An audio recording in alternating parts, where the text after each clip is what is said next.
What a start to the season for Nebraska. 3-0 for the first time in 8 years. Back in the national rankings. Freshman phenom at QB, a stout defense, and the national spotlight Friday night against Illinois. Kylan Mills catching up with Matt Rhule for our big interview. Coach, great to see you. Thanks so much for the time. How's it going? Oh, it's going well. Thanks for having me on. All right, well, your Huskers off to a 3-0 start this season for the first time since 2016. You've been really fun to watch. Before we dive into this Illinois matchup that's coming up this weekend, I want to know, what do you think is the strongest part of this year's team identity? Well, I think we play great defense. I think our guys really on the defensive end, from top to bottom, they run to the football, they strike, they get off blocks. We can rush the passer, we can cover. So through 3 games at least, I think that's been our strength. Well, you've only allowed 20 points in those 3 games, so I think that's a pretty good marker. But you also had a really strong defense 1 year ago. Where have you seen that group take the biggest step forward? Well, we scored twice on defense. Last year we did a lot of good things on defense, but couldn't really get home with a 4-man rush, which we were able to do against Colorado. And it only took the ball away 14 times, and already we're moving ahead of where we were, last year. How about the offense coming along, too, averaging just about 34 points per game behind your freshman quarterback, Rhule? What have you seen from him specifically that has impressed you the most? Well, I think the biggest thing is, obviously he's taking care of the ball while still being explosive. It's one thing to take care of the ball and, just check it down every play, but we've been able to push the ball down the field. I love the fact that he's getting the ball to all of our playmakers. It's not just fed through 1 or 2 guys. We have a lot of guys that we want to get the ball to, and he's just playing the plays, man. He doesn't make it bigger than it is. We call a play, he executes it to the best of his ability. He's a lot of fun to coach. He's also been a lot of fun to watch, so we appreciate that. Now, one interesting fact about your team is that you're outscoring opponents 51-0 in second quarters of games so far this season. Why do you think that is? I talked to the team about it the other day. I think we do a good job of, conditioning-wise. I think our guys do a good job mentally of staying focused and not losing concentration. But we've been able to sometimes, score, get the ball back and score right before the half. And so I think our guys are managing the 2-minute timeout, managing the end of half the way that we want to play at a really high level so far. If you could take us inside of practice, how much does going up against your strong defense help your offense prep for a game like the one coming up against Illinois? Well, a lot of the things that we do defensively are similar to what they do. I mean, they've got a great front. They've got great cover people, really well-coached secondary. They take the ball away. And so when we go against our structures, it's been good practice for us because it prepares us for a game like this. And, we've got good pass rushers. They've got good pass rushers. So it's a great, matchup. We're really 2 mirror image teams of each other. What are a couple of other keys then that you're watching for that your team has to execute to be successful against the Illini? How do you beat a team that's so similar?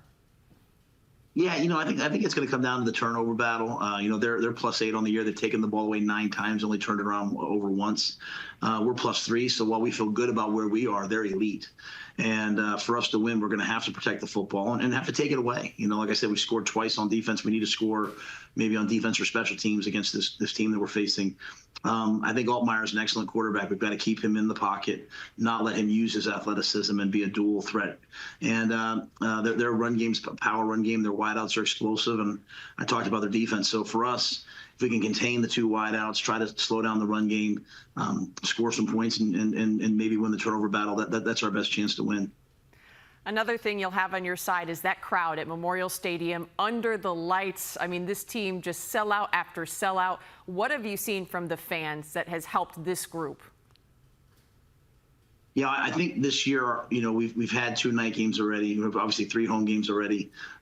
It's been dynamic. The student section, our crowd, the light show in the fourth quarter, all the pageantry around the game. And the great thing about Nebraska fans are they're smart fans. They're football fans. They understand the game, and so they know when to be loud. They've really affected the game for us. Last week, a crucial 4th down play, they snapped it too early. So puts a little bit more duress on opponents because our crowd's willing to do that for 4 quarters, and this is our 400th consecutive sellout, so it's a big night for Husker Nation. Just curious, I know as a coach, you're looking at one game at a time, but as you do look ahead, the expanded conference, there's so much competition, you're going to go into some tough road environments. What's the message to your team about sustaining success throughout a very long and grueling Big Ten season? Yeah, we talk a lot here about competitive stamina. Anyone can do hard things once, they can do them twice. It's can you do hard things consistently over and over and over again, and not just get through them, but attack them and almost like the grind, like the suffering, like the pain. And so that's what the Big Ten is. It's a grueling contest. The weather hasn't even started. It'll challenge you in every single way. And what we want our guys to do, this is a short week. This is a challenge, right? Playing an excellent team, that's a challenge. So but that's what you came to Nebraska for. You came to Nebraska to be challenged in this way, to play these types of games. And for a lot of our guys, it's their first big game like this. And I want them to not just get through it, I want them to attack it and do the best they can. You just mentioned the Big Ten weather in the Midwest. I know that's something you said was an adjustment for you in year one. How are you more prepared in year two? Have you loaded up on your winter gear or what?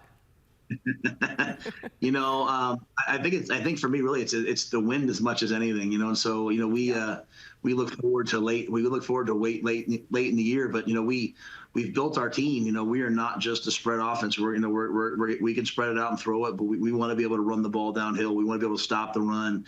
We want to be able to block field goals, all the things that it takes to win in this type of weather. And you just very simply have to go back to what, the great Husker teams did. You have to go look at what, Iowa's done and say, okay, here's the recipe for winning in this part of the country. So, well, slinging the ball around is nice. There's going to be a day where there's 50-mile-an-hour winds, and it's hard to do that. And we're trying to build a team that can really excel in all the different environments. Hand warmers, the other key. You got to make sure you're staying warm there on the sidelines. Well, Coach Rhule, thank you so much for the time. We really appreciate it. Best of luck on Friday night. Thank you so much.